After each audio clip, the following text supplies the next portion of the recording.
Boston is as American as it gets. It's the birthplace of the Revolution, and from its earliest days, a home for immigrants. But this isn't another story about the Irish or Italians. This story is about Syrians. Our culture has survived the millennium. A lot of people don't know it. A lot of people have never had a book on what Arabs have given this world. Everything.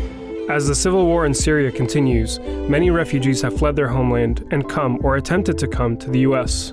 They've been otherized, discriminated against, called terrorists, and banned from coming to America. But what you might not know about this immigrant group while watching the news is that Syrians have a long history of coming to the United States. I know this because I'm Syrian. My name is Omar, and my parents immigrated from Syria to Boston in the 80s. So in telling the story of Syrians in America, I'm in a way telling my own story, and to do that, I have to go back home to Boston. It turns out that my hometown was historically one of the most popular places for Syrians to come to, starting in the 1890s. By the way, back then the term Syrian meant anyone coming from present-day Syria, Lebanon, Israel, Palestine, and Jordan. Anyway, I wanted to hear about the old Syrian neighborhood in Boston, so I tracked down one of its last surviving residents, Olivia Wayshek. There were record shops, there were coffee houses. The old ladies like my grandmother, my tete, they would sit on the stoop and they would smoke the algea there. It was a generation into itself. They brought all their traditions, all their customs, their food, their language. They brought everything here.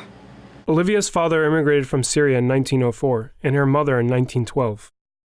She spent her childhood in this neighborhood known as Syrian Town, or Little Syria, which was situated right next to main area was Hudson Street. Then parallel to that was Tyler. Parallel to that was... Syrians came to Boston looking for work and later religious and political freedom. One of the nation's largest manufacturing centers, many Syrians, especially women, worked in the textile factory on Harrison Avenue. There were a lot of factories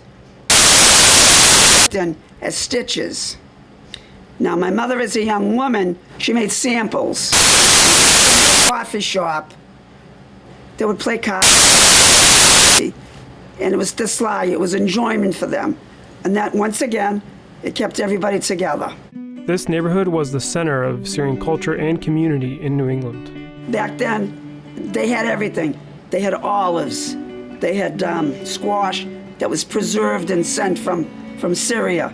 They had grape leaves that were in brine, that were in big wooden barrels.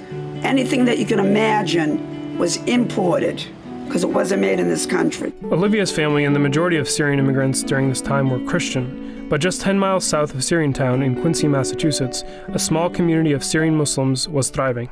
I met up with Marilyn Johnson, who teaches about immigration at Boston College, to learn more. Many of them were shipyard workers who worked in the Four River shipyards, and so you had a small Muslim shipbuilding Syrian community there. Marilyn told me about how adjusting to new life for these immigrants to the Boston area was not easy. For starters, not everyone wanted them.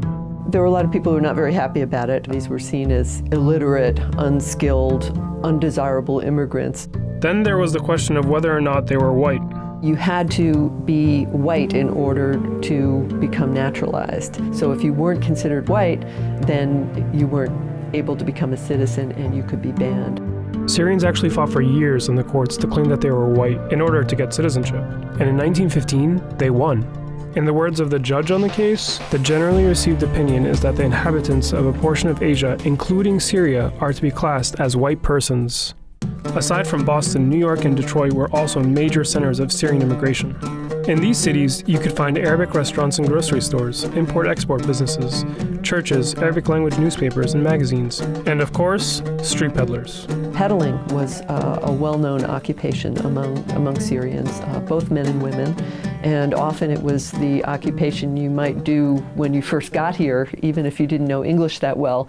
In 1924, the Immigration Act introduced strict quotas on immigrants, especially those from Southern and Eastern Europe, like Italians and Eastern European Jews.